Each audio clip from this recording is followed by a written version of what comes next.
Welcome. Today we're going to be discussing the technique locking horns and some of the more important principles, rules, theories, concepts, and strategies of this technique. So locking horns is a little bit of a unique technique, and we're going to start out with the strategy. So let's talk through how it's a little bit unique. Normally what we do is we start out in a position where we're either equal to each other or we're ready or partially ready. But in this case, we're at a disadvantage. We're starting out in the middle of a fight.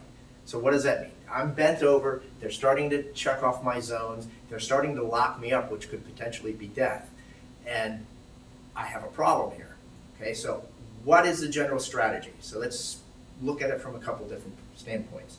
The overall strategy is that I want to obey rule number one. And rule number one is to establish a base.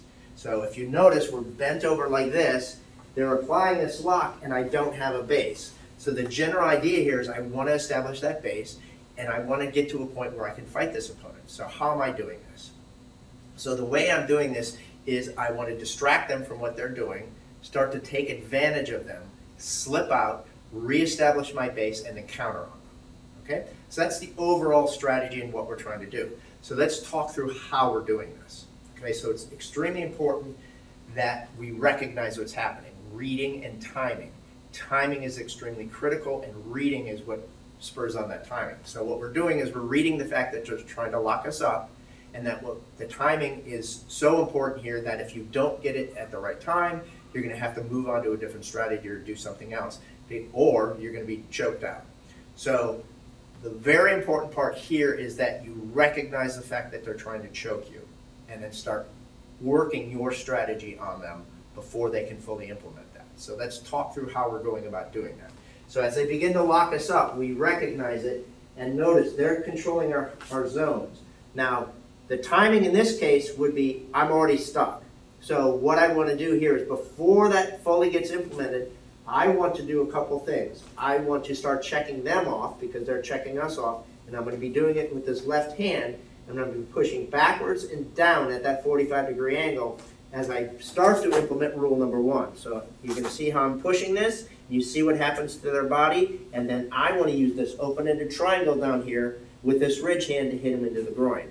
The reason why we're using the open-ended triangle is because we're in the middle of a fight, and that'll help me guide to what I want to hit. Now notice, I've done two things. I've started to check off their height zone because I'm between their hands, and we have a rule that says when you're between their hands, you want to start checking off the height zone, and then I wanted to start distracting them or making them think about something else through pain, in this case through the groin. Now at this point, I've established the bottom part of my base, but I haven't established the top part of my base. So what I'm going to do is I'm going to slip out of that grab, use contouring off the body, and then use another open-ended triangle here up at the top to hit to this elbow. Now I've reestablished my base, I've equalized this out, then I want to do this elbow piece. Now this is extremely important. What we want to do is we want to use economy of motion. So what don't we want to do? We don't want to hit, pull our hand out, and then hit. That doesn't obey economy of motion. So what does? If I go straight up and I come back down, if you'll notice it's much quicker, less timing gaps. Because remember, timing is everything in this technique. So we want to take advantage of this opponent because all we did was hit him in the groin. That may only distract him for a couple seconds. So what we want to do is then hit him up in the jaw here and here. So now the concepts that are employed here is basically fitting and vice-like maneuvers. So fitting being the left hand here and the right elbow here on the sides of the jaw.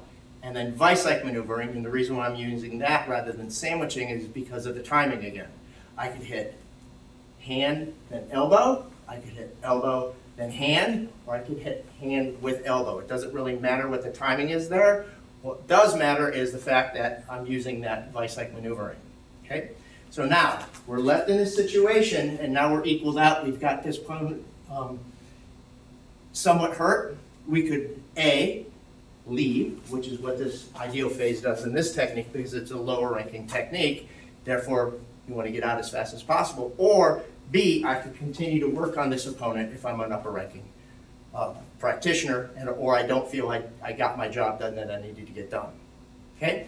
So now that we've walked through that entire series of concepts and ideas, let's demonstrate the technique once so that you can see it being done. Up.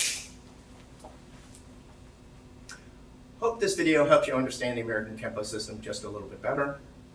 Thank you very much.